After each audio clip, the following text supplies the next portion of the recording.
Je voudrais, mes frères et sœurs, que vous preniez la Bible comme si c'était un livre que Dieu vous a envoyé. Que la Bible devienne une lettre écrite pour toi et rien que pour toi. Voici ce que le Dieu de la Bible te dit. Dans Genèse, je suis ton Dieu. Sors de ton pays, je te bénirai. Dans Exode, il dit, je te ferai sortir du pays d'Égypte autant marqué. Dans Lévitique, il dit, je suis saint. Toi aussi, sois saint et je te bénirai. Et dans Nombre, il dit, malgré la multitude, je te connais. Et dans Deutéronome, il dit, même si je suis le Dieu de la loi. Merci de nous prêter vos oreilles pour vous édifier à travers cette émission Amis des Biblia Shalom. Nous recevons pour vous le pasteur Blaise Mpongo qui revient à la charge pour vous parler cette fois-ci sur l'apostasie. C'est quoi l'apostasie? Pourquoi nous devons vivre l'apostasie? Est-ce la fin du monde?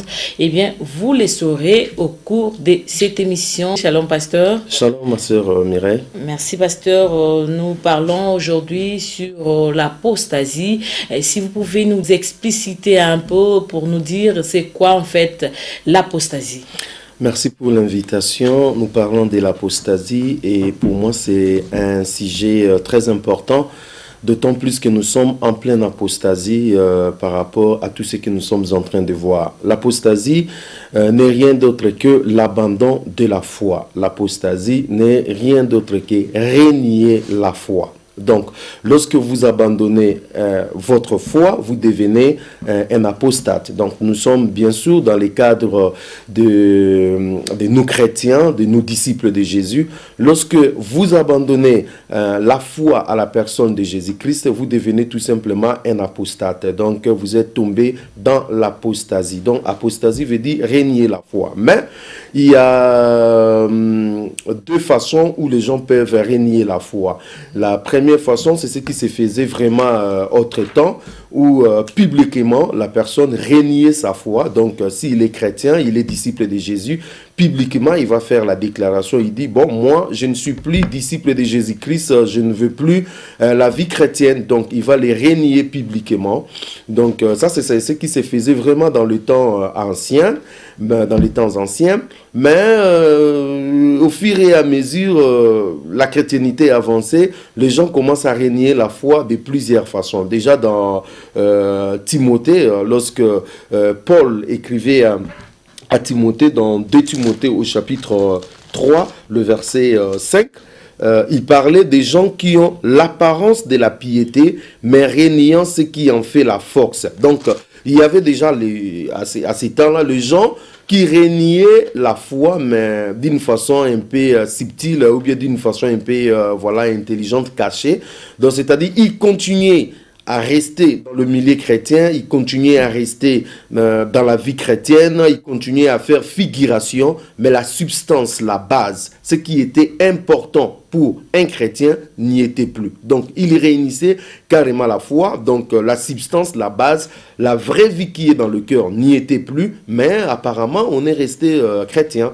Et quand il parle à Tite, il revient encore sur cette histoire dans Tite au chapitre 1, le verset 16, il dit « Ils font profession de connaître Dieu, mais ils les renient par leurs œuvres, étant abominables, rebelles et incapables d'aucune bonne œuvre. » Donc, ils font profession comme s'ils connaissaient Dieu, comme s'ils sont avec Dieu, comme si, ils continuent à être serviteurs de Dieu, enfants de Dieu, mais ils ont déjà renié le Maître Jésus-Christ, ils ont déjà renié la vraie foi en Jésus-Christ par leurs œuvres. Leurs œuvres montrent tout simplement qu'ils sont dans la rébellion. Donc là, ce sont des gens qui sont aussi dans l'apostasie. Pasteur, par rapport à ce que vous venez de dire, peut-on être disciple du Maître Jésus et en même temps disciple de notre Maître?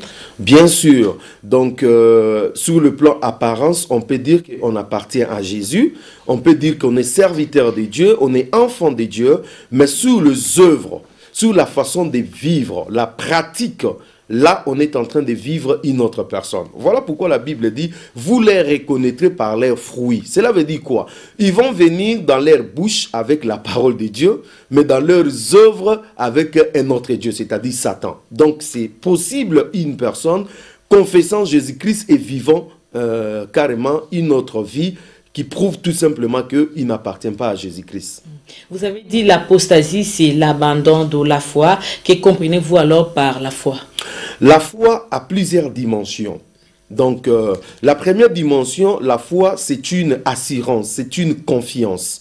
Dans Hébreux au chapitre 11, le verset 1, la Bible dit « Or, la foi est une ferme assurance des choses qu'on espère, une démonstration de celles qu'on ne voit pas. » Donc, lorsqu'on parle de la foi ici, on met l'accent sur l'assurance, on met l'accent sur la confiance qu'une personne peut avoir à son Dieu. Et cette confiance-là, c'est le Saint-Esprit qui produit en nous. Cela veut dire tout enfant de Dieu doit produire la foi. Parce que la foi fait partie des œuvres, fait partie des fruits de l'Esprit. Je ne sais pas si vous connaissez cela, parce que dans Galates chapitre 5, le verset 22, lorsqu'on nous parle des fruits de l'Esprit, on nous parle de la joie, de la paix, de l'amour, de la bonté, patience, ainsi de suite. On nous parle aussi de la foi. Donc cela veut dire que chaque enfant de Dieu doit avoir la foi comme fruit de l'esprit, c'est-à-dire la confiance, l'assurance que nous avons en Dieu. La foi, dans cette dimension d'assurance, dans cette dimension de confiance, peut aussi parler des dons. Parce que dans 1 Corinthiens au chapitre 12, parmi les dons spirituels qu'on nous a donnés, il y a aussi les dons de foi. Donc il y a des gens qui ont la foi comme un don spirituel, c'est-à-dire ils ont une ferme assurance, ils ont une confiance vraiment plus que les autres, tout simplement parce qu'au-delà des fruits de l'esprit, lui c'est un don spirituel. Donc voilà la première dimension où la foi est définie comme assurance, comme confiance. Dans la deuxième dimension, la foi est définie comme la doctrine chrétienne. Quand je parle par exemple la foi en Christ, cela veut dire la doctrine chrétienne. La doctrine chrétienne égale aussi la foi. Je peux illustrer cela par un passage dans Galates. Galates au chapitre 1. On nous parle quelque chose qui va nous faire... Galates 1, oui. Galates chapitre 1, le verset... Voilà, le verset 22. La Bible dit, « Or, j'étais inconnu de visage aux églises de Judée qui sont en Christ. Elles avaient seulement entendu dire, celui qui autrefois nous persécutait annonce maintenant la foi. » Donc, vous voyez que la foi ici, ce n'est pas la confiance, ce n'est pas l'assurance, mais la foi dont on est en train de faire mention ici n'est rien d'autre que l'évangile de Jésus, la doctrine chrétienne. Donc, quand on parle de la foi en Christ, on parle aussi de la doctrine chrétienne. La doctrine, là nous parlons de la vie de Jésus qui nous a été relatée par les 4 évangélistes, c'est-à-dire Matthieu, Marc, Luc, Jean. On nous parle des actes des apôtres qui sont l'application des enseignements de Jésus-Christ que les disciples ont vécu. Et on nous parle des épîtres qui sont la résolution des problèmes que les disciples ont rencontrés dans des églises et aussi des recommandations que nous pouvons avoir. Et on nous parle de l'Apocalypse qui renferme au fait le futur du monde, le futur du chrétien. Donc, tout ça, c'est ce qui constitue la doctrine chrétienne. Et cette doctrine chrétienne, c'est ce que nous avons comme foi.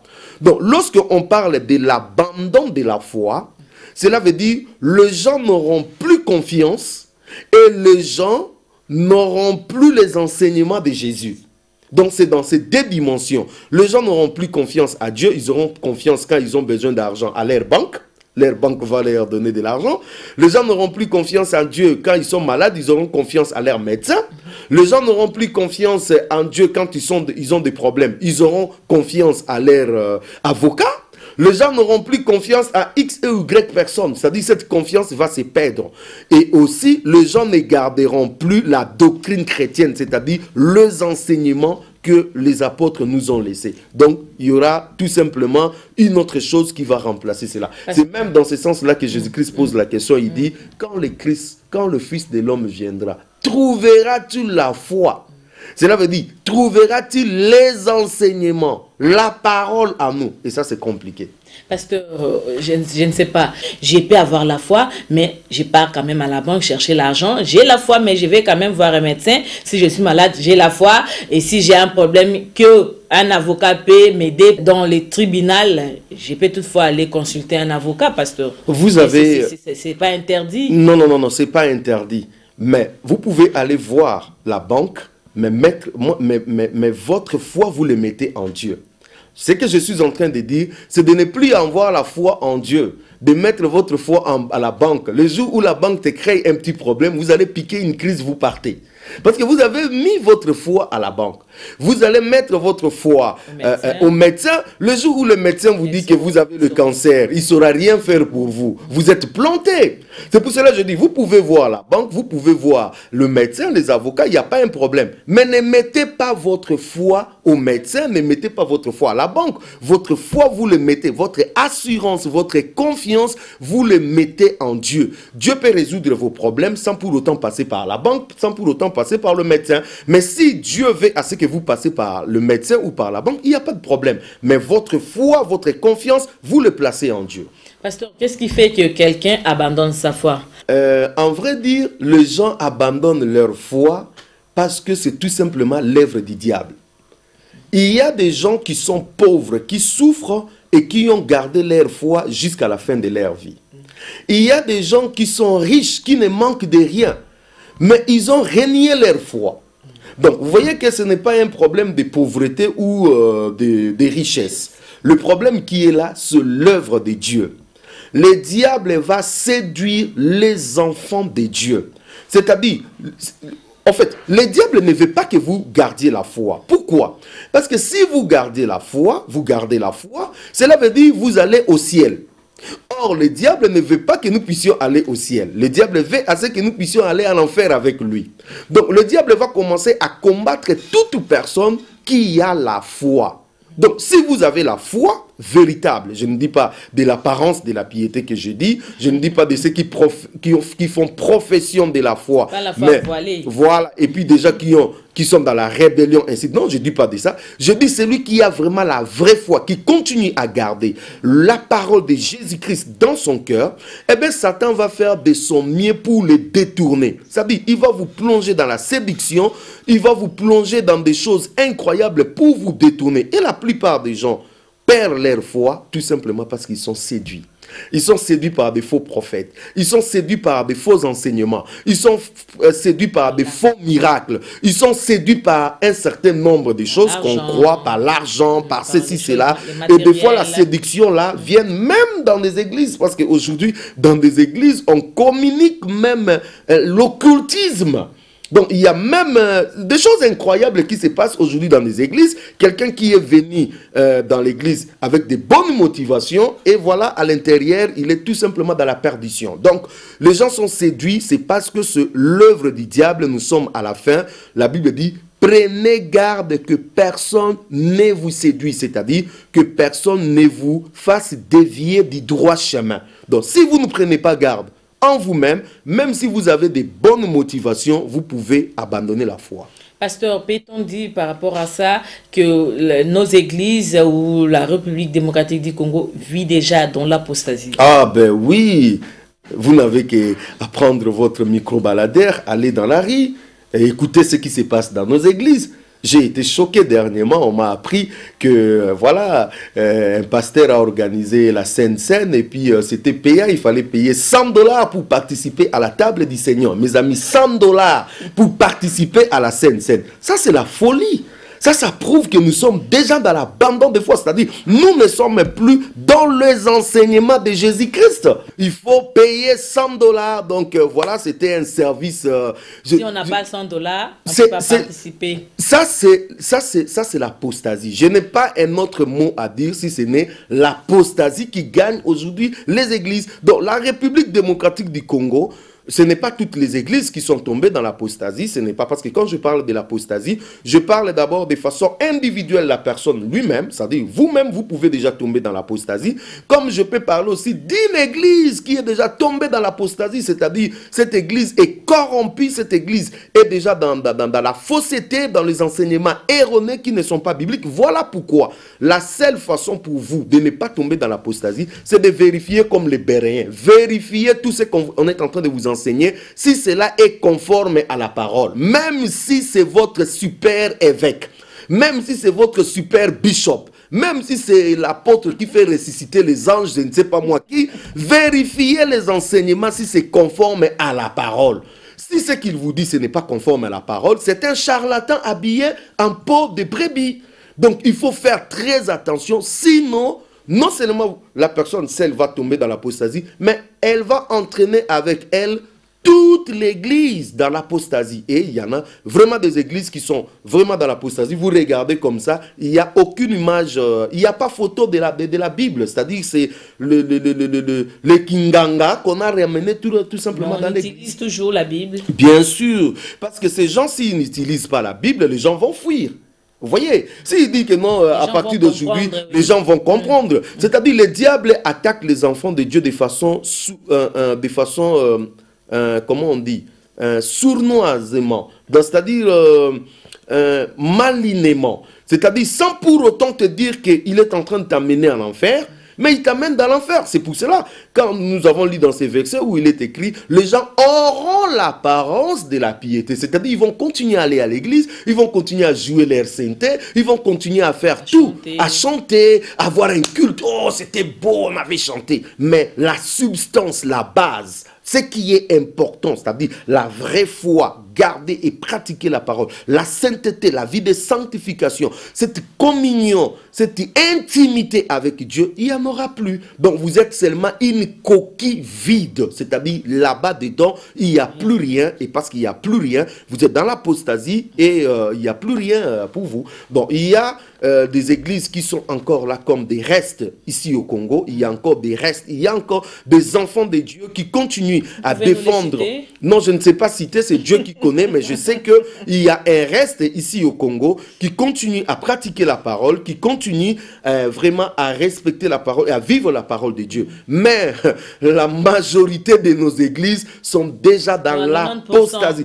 Je ne sais pas comment, mais je dis la majorité dans nos églises sont déjà dans l'apostasie. Lorsque Jésus-Christ n'est plus élevé dans une église, c'est le pasteur qui est élevé, c'est l'apostasie. Lorsque vous voyez des affiches, vous voyez des banderoles, lorsque vous entrez dans une église, il y a une grosse photo du pasteur, il n'y a même pas le nom de Jésus à côté. C'est déjà l'apostasie. Lorsque le pasteur vient, il vous prêche plus Jésus, il vous prêche des choses que lui, il ramasse, je ne sais pas moi où, des choses qui passent dans son intellect, croyant que c'est la parole de Dieu, remplaçant bien sûr la parole de Dieu par des choses inimaginables. C'est l'apostasie. Lorsqu'on prend la Bible comme étant une source de gain. Voilà, on vous vend des pochettes, on vous vend de l'eau, on vous vend tout, même des services, des scènes et aujourd'hui payants. Vous êtes dans l'apostasie totale.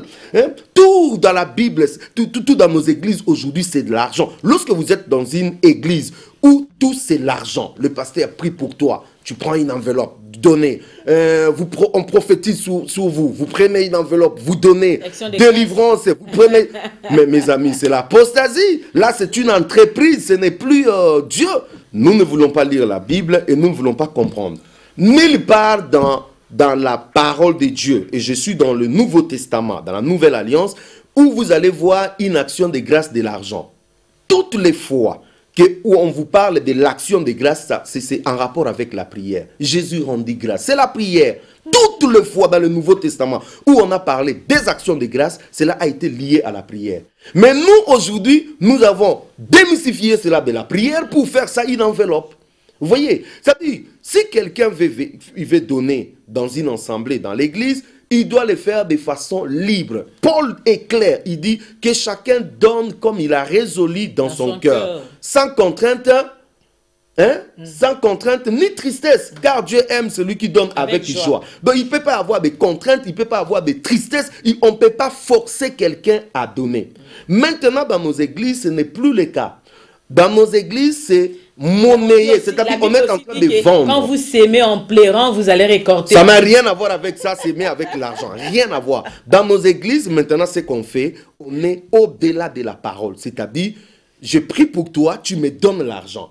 Alors que la Bible dit, vous avez reçu gratuitement, donnez aussi gratuitement. C'est-à-dire, dans l'église, il n'y a pas donna avec Dieu. Même toi, l'onction que tu as là, tu as payé à Dieu quoi pour en avoir? Et pour faire payer aux autres. Vous voyez que ça, ce sont des signes qui attestent tout simplement, nous sommes dans l'apostasie. Et le Congo fait partie des pays qui sont en pole position dans l'apostasie, surtout à la matière d'argent. Moi, je vois des églises où on fait des offrandes 10 fois, on fait de lever, même récupérer des téléphones des gens. Le Seigneur m'a dit, donnez vos téléphones, on va vous appeler. Le pasteur récupère des téléphones, il va avec des téléphones. Ça, c'est du vol. J'ai vu ça dans Facebook. Ça c'est du vol. L'apostasie fait-elle partie des signes du temps de la fin? Effectivement, ça c'est une très bonne question.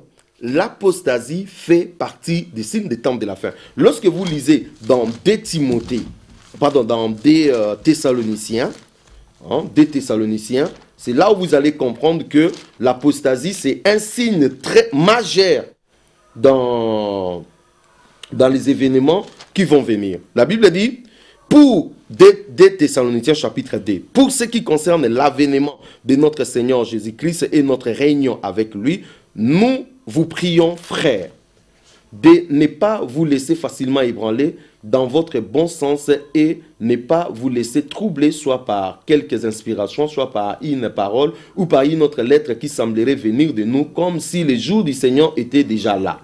Que personne ne vous séduise. Vous voyez le mot séduire? C'est-à-dire ne vous détourne de la foi, de la parole, de la doctrine chrétienne. Voilà. D'aucune manière. Car il faut que l'apostasie soit arrivée auparavant et qu'on ait vu paraître l'homme impie et le fils de la perdition. Donc, pour que la réunion avec le Seigneur Jésus-Christ puisse se faire, pour que nous puissions rencontrer le Seigneur Jésus, il y a des choses majeures qui doivent arriver auparavant. La première des choses, on dit de l'apostasie, et de la deuxième chose, on parle de l'apparition de l'homme impie. Donc l'apostasie, c'est cet abandon de foi qui va remplir des églises, qui vont remplir des cœurs, qui vont remplir des villes, qui vont remplir des nations. Les gens vont perdre la véritable foi en Jésus-Christ. Et quand vous verrez ces choses, cela veut dire que Jésus-Christ est à la porte. Le fait que nous sommes en train d'en parler, nous sommes en train de le voir, et tout le monde aujourd'hui est conscient que nos églises sont devenues des églises apostates. Les gens ont abandonné la vraie foi en Jésus-Christ. Cela veut dire que Jésus-Christ est à la porte. Donc l'apostasie est un signe majeur qui nous atteste réellement que Jésus-Christ est à la porte. Et je bénis le Seigneur parce que nous sommes en train de vivre l'accomplissement de ces signes. Et surtout au Congo, personne ne peut dire que non, Seigneur, moi je n'ai pas vu ça, parce que tout le monde est conscient que nos églises aujourd'hui se sont babylonisées. Nos églises aujourd'hui, c'est devenu une autre chose. Nos églises aujourd'hui sont tout simplement devenues des entreprises privées où les gens se font de l'argent. Rien à voir avec Jésus-Christ. C'est ce qui caractérise l'abandon de la foi? L'abandon de la foi, les faux enseignements.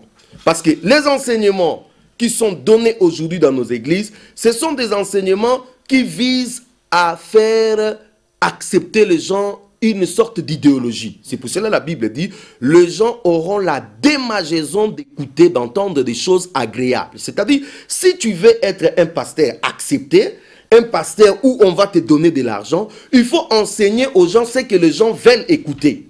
Qu'est-ce que les gens veulent écouter? Les gens ne veulent pas écouter abandonner le péché, abandonner le mari d'autrui. Les gens ne veulent pas écouter que non, vivre dans la sanctification, dans la crainte de Dieu. Non, c'est pas ce que les gens veulent écouter. Les gens veulent écouter que non, tu es la tête et non la queue. Tu vas avoir une promotion au travail. Cette année, le mariage est ouvert devant toi. C'est ce que nous voulons écouter. Oh non, tu vas voyager au Canada. C'est comme si le Canada, les États-Unis étaient le ciel. Vous allez au Canada, les gens meurent, les gens ils sont aussi dans la souffrance là-bas. C'est ce que nous voulons écouter. Et parce que les gens ont changé le message, Paul dit, hein, dans 1 Corinthiens chapitre 2, le verset 2, il dit, lorsque je suis venu vers vous, je n'avais aucune autre pensée à savoir si ce n'est Christ et Christ seul. C'est-à-dire, lorsque nous enlèvons le centre de nos enseignements, le centre de la parole de l'évangile qui est Jésus-Christ, et nous remplaçons par l'argent, nous remplaçons par d'autres choses, eh bien, nous sommes tout simplement dans l'apostasie totale. Pasteur, que faire pour rester ferme, même si on nous propose des belles choses pour abandonner notre foi envers Christ? Veille sur toi-même. La grosse bataille que nous avons aujourd'hui, c'est de veiller sur soi-même. Et cette responsabilité, c'est la responsabilité de nous tous. Beaucoup de gens seront surpris devant Dieu. Il dit, oh Seigneur, si tu veux m'envoyer en enfer, c'est mon pasteur qui m'avait enseigné ça. Le Seigneur te dira, ah oui, le pasteur t'enseignait, mais toi tu ne vérifiais pas. Tu n'as pas pris l'exemple des Béréens qui vérifiaient et qui enseignaient les Béréens. C'était les apôtres, mais ils vérifiaient la conformité. Nous, dans nos églises, nous ne vérifions pas. Quand le pasteur dit quelque chose, même si c'est une bêtise, les gens soulèvent leurs chaises, ils crient « Oh, Azaya Nzambe !» Mais quand vous vérifiez ce qu'il vous dit là dans la parole de Dieu, ça n'existe pas. Donc, vous devez veiller sur toi-même. Même ceux qui enseignent. Paul dit, hein, veille sur toi-même et sur ton enseignement. Même moi qui enseigne la parole de Dieu, je dois veiller pour que je n'amène pas les gens dans l'apostasie. Sinon, le Seigneur va me punir et ça sera grave. C'est-à-dire, veillez sur toi-même. Veillez égale, vérifiez toujours dans la parole de Dieu. Vérifiez votre marche. Est-ce que votre marche est-elle conforme à la parole de Dieu? Est-ce que vous reflétez Dieu? Est-ce que vous êtes dans l'intimité avec Dieu? Est-ce que vous pratiquez la véritable parole de Dieu? Donc, vous avez la responsabilité vous-même de veiller sur votre vie et de vous abandonner toujours. Ne soyez pas orgueilleux. Vous voyez ce qui tue beaucoup de pasteurs, beaucoup des hommes de Dieu, c'est quoi? On croit on est suffisant. Vous voyez, on ne sait pas faire on ne sait pas se remettre en cause. Dire, Seigneur, qu'est-ce qui ne va pas dans ma vie? Est-ce qu'il y a quelque chose qui cloche? Vous voyez, beaucoup de gens, on commence à te parler, on commence un peu à te lever là. Tu ne te rends même pas compte que non, tu es en train de prendre la place de Dieu. On commence à chanter pour toi. On dit, oh non, pasteur, on chante pour toi. Toi aussi, bêtement, tu acceptes, on commence à chanter pour toi. Et au lieu de dire, non, ne chantez pas pour moi, chantez pour Jésus. Vous voyez, rendez gloire. Tu guéris quelqu'un, tu pries pour quelqu'un, la personne est guérie. Et on vient dire, Dieu. Et au lieu de dire, non, c'est pas moi, c'est Jésus qui a fait ça. Non, toi, tu acceptes qu'on commence à chanter pour toi, on commence à faire tout ça. Tu prends, voilà, tu te gonfles là, et puis finalement, tu t'écartes de la parole de Dieu. Au lieu de dire tout simplement, nous sommes des serviteurs inutiles. Nous ne disons plus ça et nous tombons dans l'apostasie. Donc, le gros des choses, veille sur toi-même. Et les mots de la fin, pasteur, puisque nous terminons déjà cette émission. Je bénis le Seigneur pour notre pays, le Congo. Il y a eu un temps où le Congo a été vraiment le centre de l'évangile. L'évangile est parti ici pour atteindre beaucoup de pays. Mais malheureusement, le Congo aujourd'hui est en train d'exporter, non Jésus, mais toutes les techniques diaboliques pour rançonner des gens de l'argent, pour en fait la gloire de l'homme. Mais comme Jésus est en train de parler à l'église d'Éphèse, ce que j'ai contre toi, c'est que tu as abandonné ton premier amour. Dieu parle à la nation congolaise.